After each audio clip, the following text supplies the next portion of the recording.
All right, here's John and Jason with Doodle Days. Hey, so this is your Halloween production. Halloween. So because was looking at Nosferatu for the ghoul, I was looking at the old Karloff mummy, and so I did the mummy for my Halloween drawing, based on the old Karloff mummy movie. That's pretty awesome.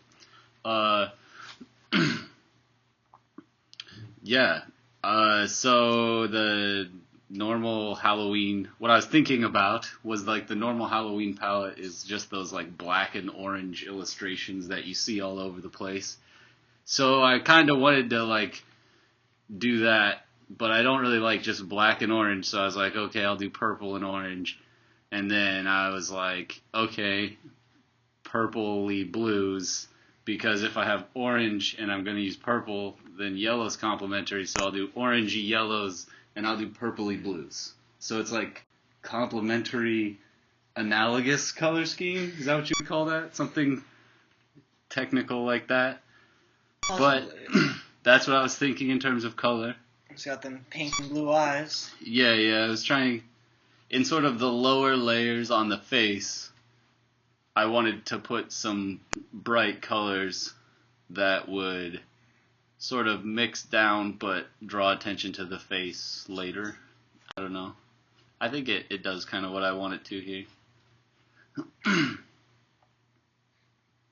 So did you learn anything new while doing this piece? Did anything seem different, or did you try something different with this one?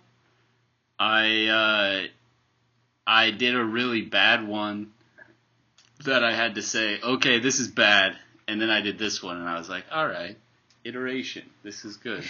So in the first one, I was like trying to do too much for the amount of time that I had to do the drawing, so I realized that I wasn't going to be able to like render, like the original one was like a wider shot of the mummy, and there was like a kid down the street that he had stolen the candy from.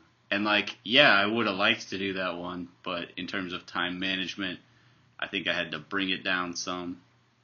And to be honest, I'm pretty happy with the sort of result.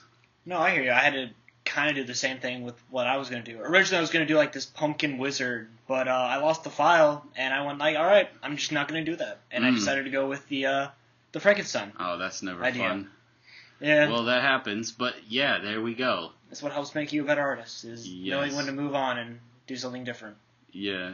So I guess when I was working on this, the big thing I was focusing on, like, I'd say a big weakness of mine in terms of how I think of myself is bringing drawings to more like 70% complete and not finishing that many to like 100%.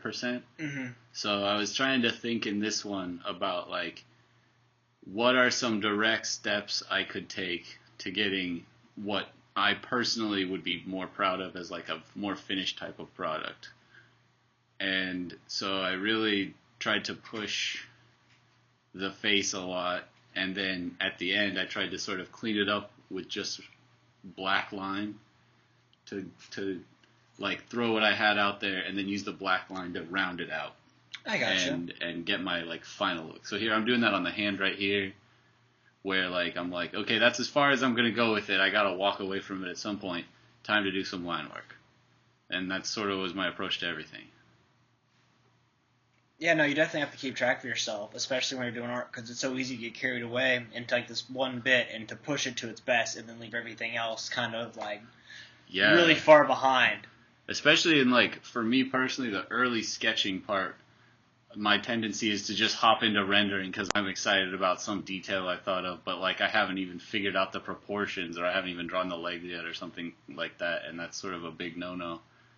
So doing these YouTube videos has helped me put some healthy pressure on myself in terms of just really thinking about process. I know I've kind of said that in the other videos. But it also helps to actually just see your process, to watch it over again, since we have been recording. I would actually recommend that, whether or not, like, if you are somebody who draws, like, even if you're not going to make an awesome YouTube channel like this one that you can get people to press like and subscribe on, like, go ahead and Try it out. Try watching a recorded version of yourself, and it helps a lot. You may learn something new.